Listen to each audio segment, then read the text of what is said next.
Hello દોસ્તો, હું સુજય મકવાણા. સ્વાગત છે તમારું મારી યુટ્યુબ ચેનલ એન્ડ ફરીવારથી આવી ગયો છું સરસ મજાના બ્લોગમાં. તો મિત્રો, અત્યારે ઉનાળાની સિઝન ચાલુ થઈ ગઈ છે અને ઉનાળાની સિઝનમાં જે ખાખરાનું ઝાડો હશે તેના ઉપર સરસ મજાના કેસરી કલરના ફૂલ આવે છે, તેને કેસુડો કહેવામાં આવે છે. તો તે ફૂલ કેવા છે આ બ્લોગમાં જોવા મળશે.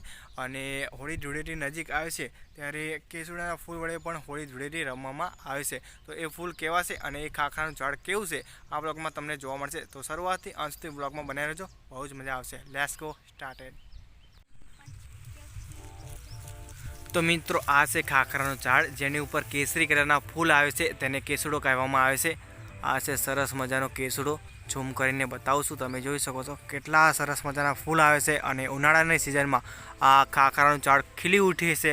હોળી ધૂળેટી નજીક આવે ત્યારે આને બહુ જ ફૂલ આવે છે અને આના ફૂલ પાણીમાં પલાળીને આની વડે હોળી ધૂળેટી રમવામાં આવે છે. તો તમે જોઈ શકો છો કેટલા સરસ મજાના ફૂલ આવેલા છે. આને કેસુડો કહેવામાં આવે છે. અને નાના બાળક હોય તેમને આના પાણી વડે નવડાવવામાં આવે તો તેને રોગ પણ થતા નથી, એટલે એકદમ હેલ્ધી બની રહે છે. તો મિત્રો, આ તમે કેસુડાના ફૂલ જોઈ શકો છો. અને આ છે ભૂમિ અને આરુ, મારી નાની બે સિસ્ટર.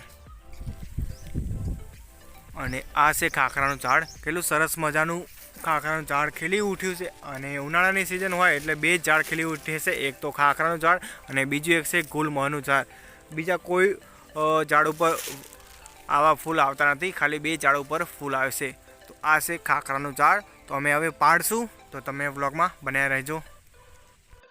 તો મિત્રો, મેં કેસુડા પાડવાનું ચાલુ કરી દીધું છે અને આ રીતે કેસુડા પાડવામાં આવે છે. કારણ કે ઊંચાઈ પર હાઈટ છે એટલા માટે ધોકો લઈને કેસુડા પાડી રહ્યું છું. તો એ કેસુડા નીચે કેવો લાગશે એ તમને જોવા મળશે, બ્લોગમાં બનાવી રહેજો. તો મિત્રો, આ છે કેસુડા. અમે કેસુડા એટલે કે ખાખરાના ઝાડ ઉપરથી કેસુડા પાડી લીધા છે. તમે જોઈ શકો છો કેટલા સરસ મજાના કેસરી કલરના કેસુડા છે. તો મિત્રો, હવે મળું છું તમને થોડોક ટાઈમ પછી. તો મિત્રો, આ તો કેસુડાનો વ્લોગ પસંદ આવે તો વિડીયો કરો લાઈક, ચેનલ પર આવો તો ચેનલ કરો સબસ્ક્રાઈબ, જેથી કરીને આવા જ વ્લોગ જોવા મળશે. ઓકે, મળું છું નવા જ વ્લોગમાં. Take care, by.